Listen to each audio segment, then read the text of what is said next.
বর্তমান আবহাওয়ায় কি আপনারা আপনাদের মুরগিকে নিয়ন্ত্রণ রাখতে পারতেছেন না? বর্তমানে আবহাওয়াটা হচ্ছে সকালবেলা ঠান্ডা এবং দিনের বেলা প্রচণ্ড গরম থাকে।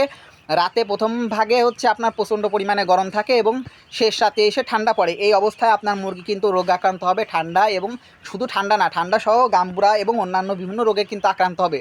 তো এই বিষয়ের জন্য আপনাদের মুরগির ঘরে কিন্তু তাপমাত্রা নিয়ন্ত্রণ করাটা অত্যন্ত জরুরি। দেখেন আমরা কিন্তু এখানে থার্মোমিটার ব্যবহার করতেছি, এই যে থার্মোমিটার, এই থার্মোমিটার ব্যবহার করে তাপমাত্রাটা আমরা নিয়ন্ত্রণ করি। মানে যেমন এখন আমার মুরগির বয়স হচ্ছে 4 দিন বয়সী মুরগি বাচ্চা, আমরা এখন বর্তমানে 82 ডিগ্রি তাপমাত্রা রাখছি। তো আপনারাও যারা হচ্ছে বর্তমানে মুরগির বাচ্চা তুলছেন, এই সময়ে যারা মুরগি বাচ্চা তুলছেন তাদের উচিত হবে এই ঘরে কিন্তু তাপমাত্রাটা নিয়ন্ত্রণ করা। যদি তাপমাত্রা নিয়ন্ত্রণ করতে আপনারা না পারেন তাইলে কিন্তু আপনার মুরগি পালন করতে পারবেন না। মুরগি ঠান্ডা সহ বিভিন্ন রোগে আক্রান্ত হবে, আপনার মুরগি মারা যাবে।